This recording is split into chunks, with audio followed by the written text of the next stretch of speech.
पुलवामा के त्राल मुठभेड़ में आतंकी आसिफ शेख मारा गया है। जैश का कमांडर आसिफ शेख त्राल की मुठभेड़ में ढेर हो चुका है। 3 आतंकियों को सुरक्षा बलों ने ढेर कर दिया है। बड़ा प्रहार भारतीय सेना का आतंक के खिलाफ। कश्मीर की वादियों में आज भारतीय सेना ने बड़ी क्रूरता से इनका अंत किया है। जिस क्रूरता से इन्होंने मासूम जिंदगियों को छीना था, उसी क्रूरता से आज भारतीय फौज ने इनकी जान ले ली है। पाकिस्तान सरकार कहीं मरे नहीं ना मियाँ जी। 14 करोड़ रुपया लीजिए। पाकिस्तान में टेररिस्ट बनने का फायदा तो है, लेकिन टेररिस्ट के फैमिली मेंबर्स का क्या इंश्योरेंस है? 14 बंदे मरे, कट टू कट 14 करोड़ रुपए। मेरी LIC का सर इतना वो नहीं कवर है। ये बंदा पाकिस्तान का 17 सीटों पे वजीर आजम बनाया गया है। कहता है कि हमने 71 का बदला ले लिया है। भाई, भारत के कौन से टुकड़े हुए हैं? कितने भारतीय फौजियों की पतलूनें उतार के आपने अपने पास रख ली हैं? हमारी तो 90,000 वहां रह गई थी।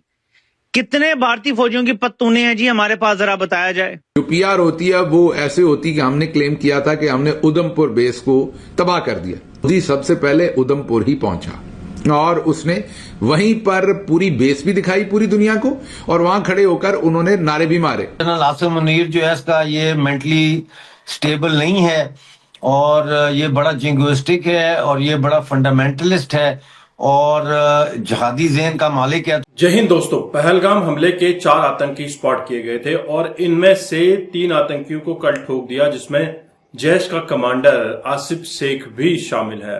दोस्तों, पाकिस्तान में आतंकी बनने का सबसे बड़ा फायदा क्या है? इनका इंश्योरेंस। मसूद अजहर के परिवार के 14 लोग भारत के हमले में खत्म हो गए थे, तो वहां की सरकार ने 14 करोड़ रुपए मसूद अजहर को दे दिए।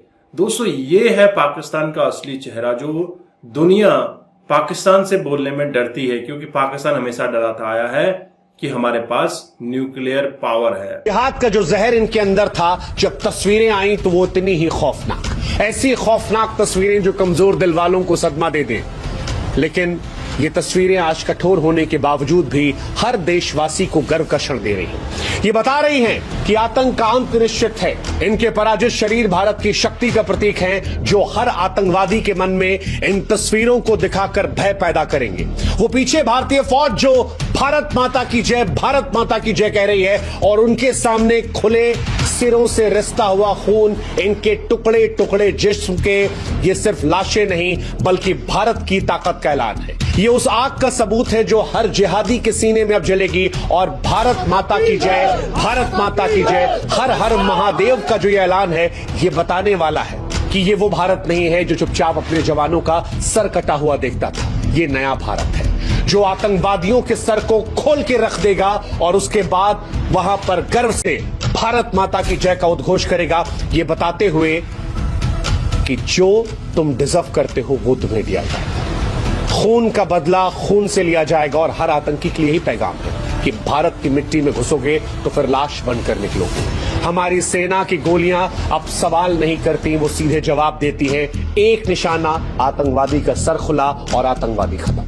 That's Indian army today, and big salute to Indian army today. Pahalgam में जो कुछ हुआ था वो रूह कपाने वाला था। वैसे ही रूह कपाने वाली तस्वीरें ऑपरेशन किलर के जरिए भी आई हैं। ऑपरेशन किलर क्या होता है ये हम आपको बताएंगे, लेकिन उससे पहले आपको बताएं कि पहलगाम का कौन सा आतंकी मारा गया है। तो पहलगाम हमले में जो प्रमुख आतंकवादी था शाहिद कुट्टे, वो इस ऑपरेशन किलर में मारा गया है। 13 मई 2025 को जम्मू कश्मीर के शोपियां जिले के केलर इलाके में भारतीय सेना ने राष्ट्रीय राइफल की खुफिया जानकारी के आधार पर एक ऑपरेशन चलाया। 3 आतंकवादी मारे गए और इसमें शाहिद कुट्टे शामिल था, जो पहलगाम हमले का मास्टरमाइंड था। ये वही शाहिद था जिसने धर्म पूछकर हिंदुस्तानियों को मारा था। ये वही शाहिद था जिसने पैंट उतरवाकर उनका धर्म चेक किया था। ये वही शाहिद था जिसने कहा था, जाकर अपने प्रधानमंत्री को बता देना हम तुम्हें जिंदा छोड़ रहे हैं। शाहिद कुट्टे शोपिया के चोटीपुरा में हीरापुरा गांव का रहने वाला था।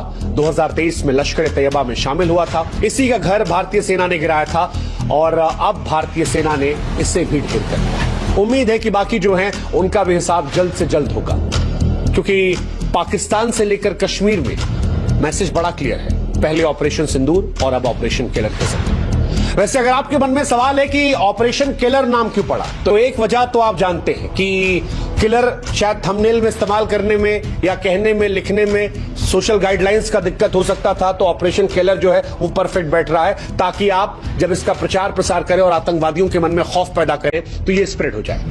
लेकिन जो रीजन दिया गया है वो है ऑपरेशन किलर का नाम जम्मू कश्मीर के शोपिया जिले के शोयकल केलर इलाके के आधार पर रखा गया है और भारतीय सेना ने राष्ट्रीय राइफल की खुफिया जानकारी के आधार पर लश्कर तैयबा के आतंकवादियों की मौजूदगी की पुष्टि की थी, जिसके बाद केलर नाम का उपयोग किया गया क्योंकि ये उस क्षेत्र को दर्शाता है जहां पर आतंकवादियों के खिलाफ कार्रवाई हुई है। मसूद अजहर के फैमिली के 14 लोग मारे गए। या अल्लाह मैं भी मर जाता। हाँ, सब हो गया। पाकिस्तान सरकार कहीं मरे नहीं ना मियाँ जी। 14 करोड़ रुपया लीजिए आप, है ना। मैंने भी सुना है ये कि यार ये देखो, पाकिस्तान में टेररिस्ट बनने का फायदा तो है, लेकिन टेररिस्ट के फैमिली मेंबर्स का क्या इंश्योरेंस है। 14 बंदे मरे, कट टू कट 14 करोड़ रुपए। मेरी LIC का सर इतना वो नहीं कवर है। अब मैं कुछ बोलूंगा तो फिर मामला क्रिटिकल हो जाएगा, फिर लोग मुझे गालियां देंगे, इसलिए मैं कुछ नहीं बोलूंगा। लेकिन यार जस्ट इमेजिन यार, 14 करोड़ रुपए उन्होंने दे दिए हैं। PTG का कवर ज्यादा है सर।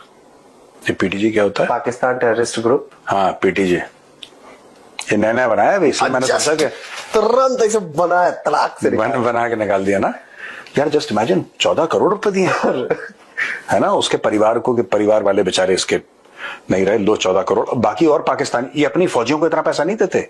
जो फौज का सिपाही मरा है उसको इतना नहीं मिला है, वरना उसका भी अनाउंस करते हैं। इसीलिए तो ज्यादातर पाकिस्तानी जो है टेररिज्म की तरफ क्यों अट्रैक्ट होते हैं, बेनिफिट बहुत ज्यादा है उसके। ठीक है, जस्ट इमेजिन, ये तो उनको 14 करोड़ रुपए दिए हैं क्योंकि 14 मेंबर मरे हैं, तो एक मेंबर पे 1 करोड़। ठीक है, आप ये सोचो कि जिस दिन मसूद अजहर ने पट जाएगा तो उसके बाकी बचे जो खानदान वाले हैं वो तो माला माल हो जाएंगे यार, क्योंकि उनको तो ऐसा लगेगा जैसे जिन्ना दोबारा मर गया।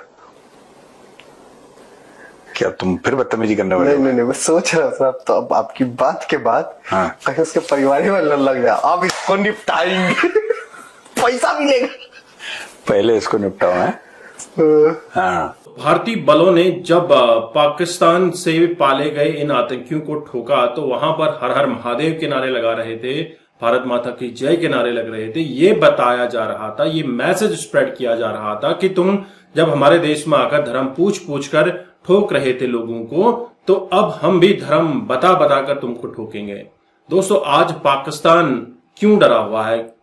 शहबाज शरीफ का कहना है कि भारत के साथ बातचीत से मामला सुलझाया जा सकता है और इंडस वाटर ट्रीटी को फिर से बहाल करने के लिए काफी मिन्नतें भी कर रहा है। लेकिन भारत ने साफ साफ कह दिया है कि terrorism and trade can not go together, water and blood can not flow together. दोस्तों, आपके क्या विचार है? कमेंट जरूर कीजिए।